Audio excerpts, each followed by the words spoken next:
brace yourself, it's JakesMakes in association with Tool Talk TV. You may have noticed I'm wearing a hat. Why am I wearing a hat? Because it's cold. Why is it cold? Because it's winter. You know what else that means? It's dark outside. Any tradesman will know that if you want to do a good quality job, you need to be able to see what you're doing. And if it's dark outside, you can't see what you're doing. That's why it's important that you have a good quality task light in your toolkit. Now today, Tool Talk TV have sent me the Wiha task light to review.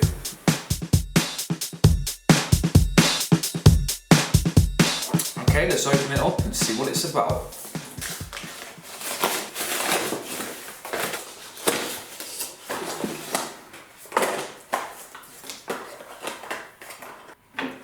Right. First thing I notice is just how thin it is. It's real thin. I mean, I could probably put this in my pocket.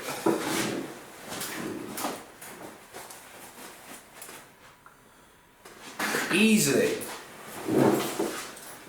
I could carry that around, you know, freeing up an extra hand.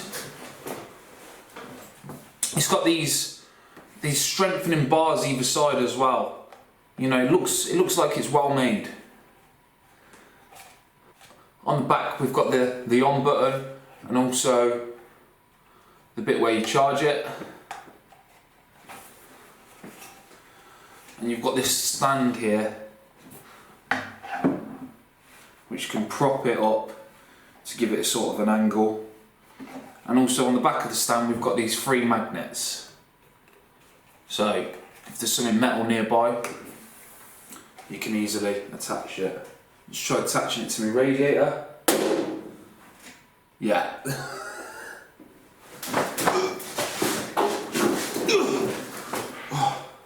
Okay, that was an exaggeration. But they are really good strong. So after reading the instructions, it seems like this task light has 2 settings, a high and a low. The low setting comes in at 400 lumens, and that will last you around 7 hours of use. Now the high setting, that is quite a bit higher, it's 1280 lumens, and that will last about 2 hours on a full charge. Well, what are we waiting for? Let's turn it on. That's the low setting.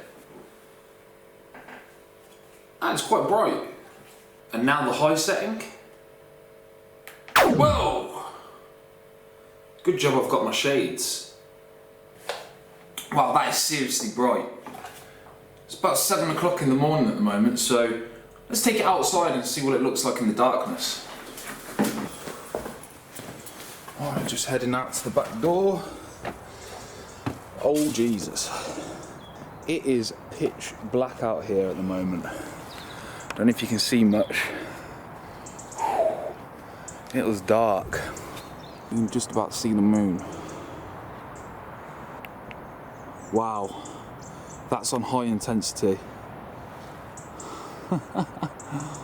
Just look at that.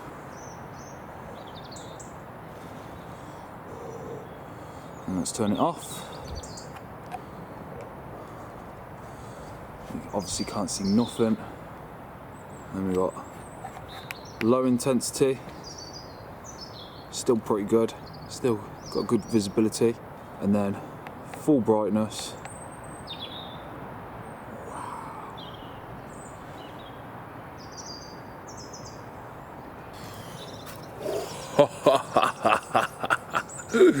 Right, I'm gonna go inside because I am absolutely freezing. Whew.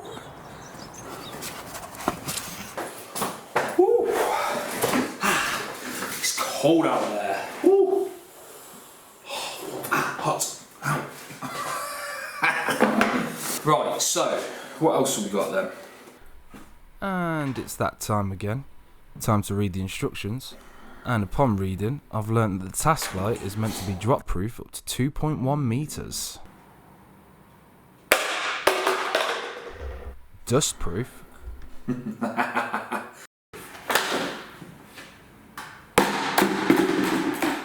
And waterproof.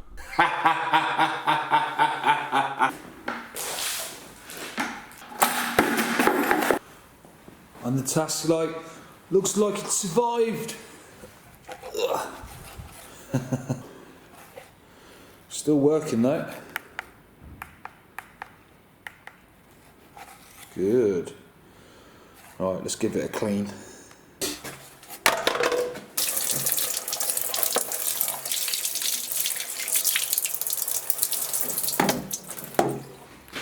Okay, so the task light has taken a bit of a beating, but it still works. Hey, beautiful.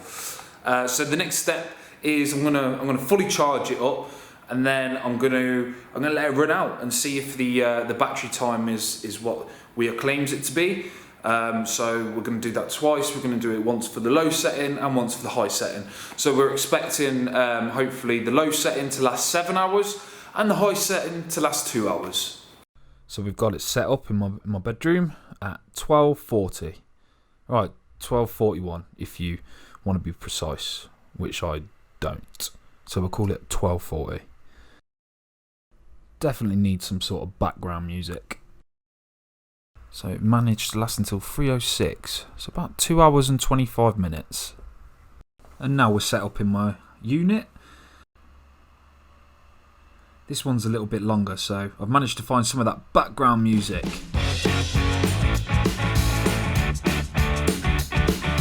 It's so weird, the second hand looks like it's going backwards in time. Spooky. I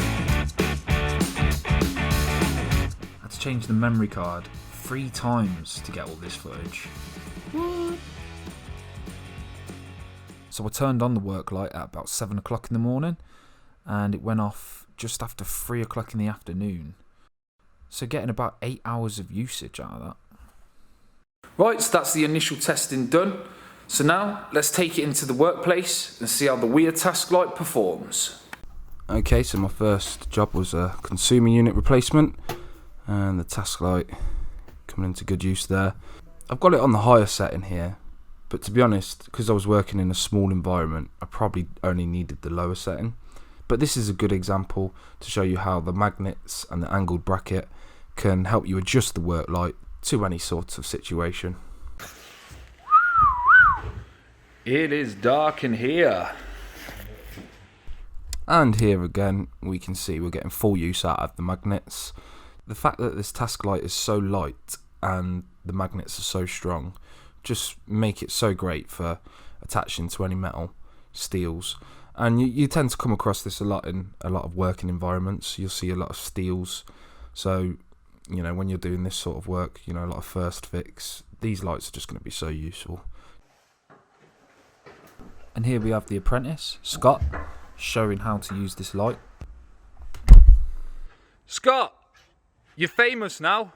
Yeah, he's always wanted to be famous. So I've been using the Wiha work light for the past 2 months, and I really like it. It's small, lightweight, nice and thin. It's nice and bright. The battery lasts a decent amount of time. It's got some really useful magnets on the bottom here. It's a great work light. 2 issues that I have noticed though are if you charge the work light, you can still put it on, but it only comes on to about 10% of the brightness. It would be better if, you know, you could have that at as close to 100% as possible. You know, sometimes people forget to charge things. Me, all the time. And also, there's 4 LEDs on the back. This is fully charged at the moment, but when it goes down in charge, some of the LEDs start to turn off. Now, that's good, apart from the fact it can be a little bit hard to distinguish between which are on and which are off. I'm not sure there's too much separation between each of the LEDs internally. So some of the light from the other LEDs just gets through the viewing little dots there. So it's just a minor issue, but as a whole, this is a really good work light. Thanks for watching, guys. This has been my video of the Wiha work light. I hope you've enjoyed it. If you want to check out some of my other videos, head on down to YouTube and search JakesMakes. You can find videos of me making stuff like the idiot button. Sometimes you have to just announce to the world you're an idiot.